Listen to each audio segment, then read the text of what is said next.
Our children and grandchildren are going to have no other option but to look up these things on a website or in a book, and that's tragic. We seem to be a throwaway country anymore that throws away everything that's old or historical, and that's a tragedy. The Ironton Russell Bridge was built by 8 great men in 1921 who decided they needed a bridge across the river. They heard that the Atlantic Pacific Highway was going to come through there, but there was no alternative route. In 31 days, these 8 men raised almost $1 million.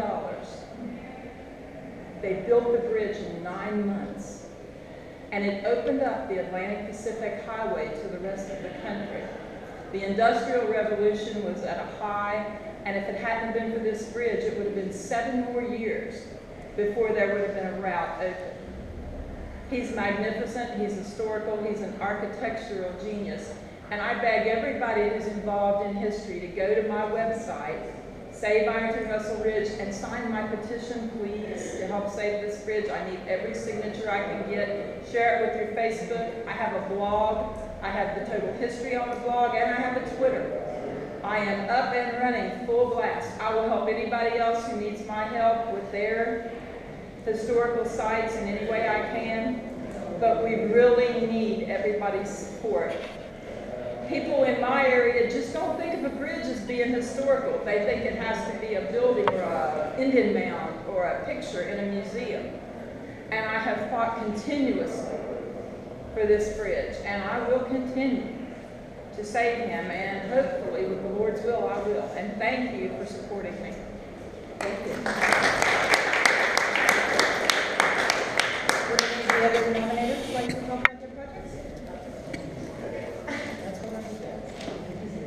Sure. My name is Denise Brodsky, and I'm with, almost was going to tell you where I work, but today I work at Historic Opera Revitalization Group.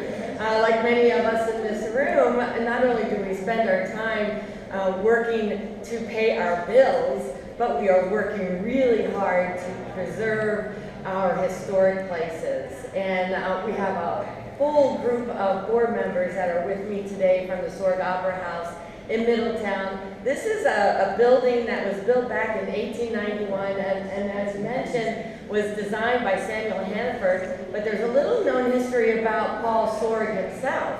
He was quite an industrialist. He was a very affluent businessman in the state of Ohio, and he ran and served as a U.S. House of Representative back in the turn of the century. He was very influential in creating a vibrant community in Middletown and also offering culture as a way of neighbors and people and citizens to come together. And isn't that what we are still about today? That message is still really strong. And when I talk about the Sorg Opera House, I get goosebumps because I just think about all those people who had graced that stage, from Sophie Tucker to Bob Hope to the McGuire sisters to Will Rogers. It is rich with history, not only here in the state of Ohio, but it extends well beyond the state with the numerous number of performers that have graced that stage. And I just know that they're out there looking down at us, clapping for us and waiting for the opening of that day. And it's going to come with your help and with the help of everyone around the state of Ohio. And we really, truly, truly thank the Ohio Preservation for choosing us this year as one of the most endangered historic places in Ohio. So thank you.